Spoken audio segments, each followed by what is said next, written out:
Ma'am आपसे जानना चाहेंगे अगर हम महिलाओं के बारे में बात करें तो हम कई बार ऐसा देखते हैं कि प्रेगनेंसी के बाद महिलाओं में यूरिन लीकेज की काफ़ी ज़्यादा समस्याएं देखी जाती हैं।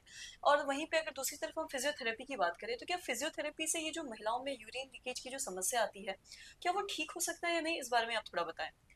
यस, एक्चुअली नॉट नेसेसरी कि जस्ट आफ्टर प्रेगनेंसी ऐसा होता है।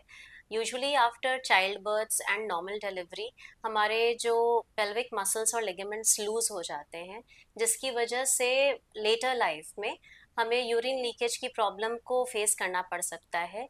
कई बार पेशेंट्स जो महिलाएं होती हैं वो ऐसा कंप्लेन लेके आती हैं कि जब वो खांसी करती हैं या ज़ोर से हंसती हैं या फिर जंपिंग करती हैं तो उनका यूरिन लीक हो जाता है। और ऐसा वो डिस्कस करने में काफ़ी शर्म महसूस करती है, लेकिन ये मैं कहना चाहूँगी सभी महिलाओं को कि इसमें कोई शर्म वाली बात है नहीं।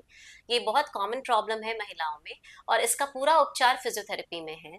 इसमें हम फिजियोथेरेपिस्ट कीगल एक्सरसाइजेस, जिसको हम लोग पेल्विक फ्लोर एक्सरसाइजेस कहते हैं, उसके लिए पेशेंट्स को ट्रेन करते हैं, जिससे धीरे धीरे जो हमारे पेल्विक फ्लोर या फिर नीचे की जो मांसपेशियां हैं उसको मजबूत करने की चेष्टा करते हैं, जिससे कि यूरिन लीकेज की प्रॉब्लम में काफ़ी कंट्रोल आता है।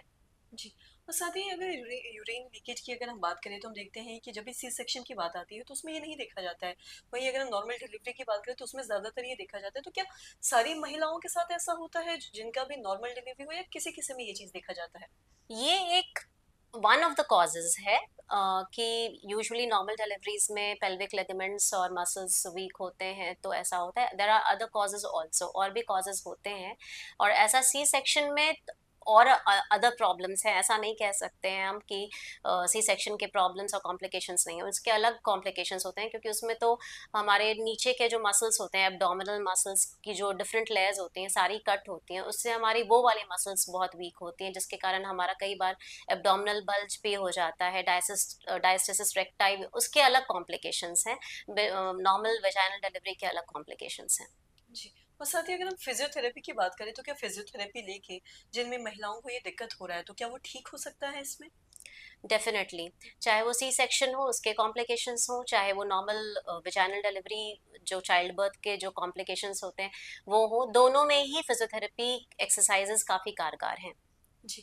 और साथ ही वही अगर हम फिजियोथेरेपी की बात करें तो बहुत सारे लोगों को फिजियोथेरेपी के बारे में पता ही नहीं होता कि फिजियोथेरेपी क्यों करवाना है और साथ ही कितने दिन के लिए करवाना है। तो इस बारे में भी आप बताएं कि वो जो महिलाएं हैं वो ये चीज़ ज़रूर जानना चाहेंगी। फिजियोथेरेपी एक लॉन्ग प्रोसेस है। Muscle training, ligament training, bone, fascia, ये सारी चीज़ें जो हैं, जैसा कि हम सब जानते हैं, एक दिन में नहीं बनती हैं। इसको हम लोग ग्रेडेड एक्सरसाइज के थ्रू धीरे-धीरे बिल्ड करते हैं। तो ये थोड़ा एक लॉन्ग प्रोसेस है। लॉन्ग प्रोसेस मतलब हुँ। 3 वीक्स का प्रोसेस मिनिमम मान के चलना चाहिए हमें।